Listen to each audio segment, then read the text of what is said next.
Goeiedag iedereen op deze nieuwe droomvlucht hier te Vogelwaarde, Zeeuws-Vlaanderen. Het is momenteel bewolkt weer, een temperatuur van 2 graden en windstoten van 37 km per uur, dus redelijk veel wind. Dus mijn locatie momenteel Vogelwaarde op 8 kilometer van Hulst, 13 kilometer van Terneuzen. Dus zo dadelijk komt hier de Connexionbus Leen 19, bestemming Roosendaal. Maar het is nog even interessant om daar beelden van te maken en meer uitleg te geven. Dus die bus die hier zo dadelijk komt, heeft geen stopplaats. Dus de eerste opstaphalte is Hulst busstation, dus meer bepaald de bus vertrekt uit Terneuzen, volledig leeg, rijdt tot Hulst busstation en dan kan je daar opstappen, ook in de Koolstraat, en vervolgens terug zonder opstapplaatsen tot zijn bestemming Roosendaal. Maar dat gaat nu wel naar de toekomst veranderen, hebben ze gezegd, ook nieuwe namen en de klingen zou teruggehaald te krijgen. Maar bon, nog even om te tonen hier, er zouden wel meer haltes kunnen komen. Zo, hier Leen 19 in beeld, bestemming Hulst busstation, dus ook het vertrekpunt daar, op 8 kilometer van deze locatie, dus 10 minuten rijden. Dus in de vorige video, ik ga ook de link terugzetten onder deze vlucht hier, kan je dus zien de bezettingsgraad van deze bus. Dus op bepaalde momenten is er weinig volk in deze bus, maar ook een van de redenen is ook, je moet kunnen opstappen. Je kan enkel opstappen in Hulst busstation. Je moet ook nog geraken tot Hulst.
Zo, ik heb hier ook even de kilometers in beeld. Dus de markering op 1 kilometer van Vogelwaarde. Dus hier dus de richting van Terneuzen of Hulst.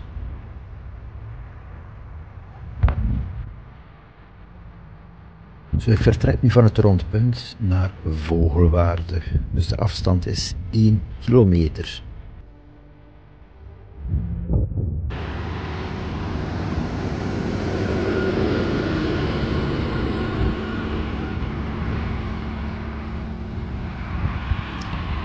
Dus hier mijn locatie Rapenburg en dan even verder aan de rechterkant heb je de nieuwe verbindingsroute Honneré-Kerkgaardweg.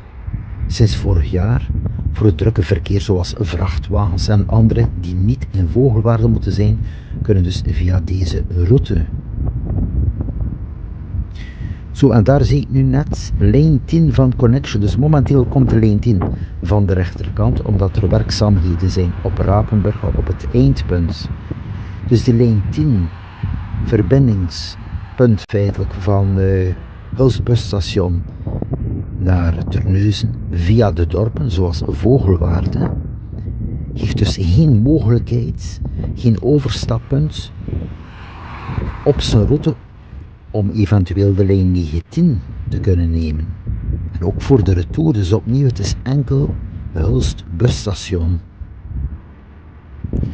Zo, nu zie je ook een van de haltes hier. Halte Rapenburg. Er zijn 3 haltes in Vogelwaarde. En dan keert die bus terug naar de N290 met zijn eindbestemming Terneuzen busstation. Dus de reden ook dat je veel tijd verliest met het openbaar vervoer. Er is slechts 1 bus per uur. Dus stel je moet in Terneuzen zijn of in Hulst met deze bus een volledige omweg via alle dorpen. En dan moet je ook nog een overstapbus nemen. Bepaalde uren lukt dat wel, maar als de bus even vertraging heeft of door overmacht die afkomt, ben je direct een uur extra kwijt. Dan kun je dus ook niet meer overstappen op de lijn 19. Dus aan de ene kant zou het wel logisch zijn dat er extra opstaphaltes komen voor de lijn 19, want die rijdt langs Vogelwaarde, die komt uit Terneuzen. En dan ook de logica dat men zegt van ja, flextaxis, de bedoeling van uit Vogelwaarde bijvoorbeeld te vertrekken naar Hulst, 10 minuten met een flextaxi, rechtstreeks naar het busstation, en dan ben je maar 10 minuten kwijt, en kan je dan eventueel rechtstreeks overstappen op de lijn 19 of eventueel op de lijn 20. Zo, hier nog even in beeld, dus de Bossenstraat heeft de lengte van ongeveer 2 kilometer en dan even ervoor heb je terug de verbinding via de Schoolstraat naar de N290, terug die aansluiting op de grote baan, dus verbindingsroute Hulst-Terneuzen. Zo, ik ga nu terugkeren via Rapenburg, dus dat is in feite hier ook de hoofdin- of uitgang van Vogelwaarde naar de N290, dus van dit punt is het minder ver. Bij een 1 kilometer afstand van de Schoolstraat is het 2 kilometer afstand naar de N290.